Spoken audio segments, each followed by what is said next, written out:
कुछ नया आने वाली पीढ़ी को सौंप कर जाइए। बड़ा अच्छा भाव है। तो श्रीमद् भागवत कथा भी ये एक ऐसी रिसर्च आपके हृदय में, आपके मन में, आपके विवेक में, आपकी बुद्धि में देकर जाना चाहती है इन 7 दिनों में। ये ऐसी रिसर्च जो आपके ही जीवन पर होगी। यहाँ वो योग पर, आयुर्वेद पर रिसर्च कर रहे होंगे, लेकिन ये कथा अपने ही जीवन पर रिसर्च करती है। ये कथा अपनी ही खोज करती है। ये कथा अपने ही भीतर झांकती है।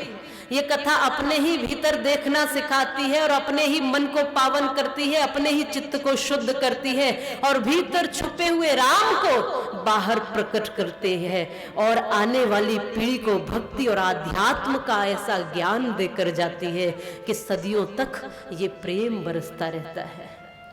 कोई लेने वाला तो हो। इस प्रांगण में नीरसता नहीं होनी चाहिए। रस कब बरसेगा? जब आपके भीतर रस होगा।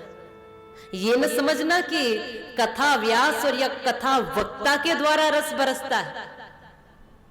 इसमें रस बरसता है आपके भाव के द्वारा। उदाहरण के लिए भगवान श्री कृष्ण जैसा प्रखंड वक्ता, जब शांति का उपदेश देते हैं दुर्योधन को, तो वो उपदेश कुछ भी काम नहीं करता। शांति का पाठ, शांति का उपदेश जब दुर्योधन को भगवान श्री कृष्ण स्वयं वो जब उपदेश करते हैं, तो भी वो उपदेश किसी काम नहीं आता। क्यों?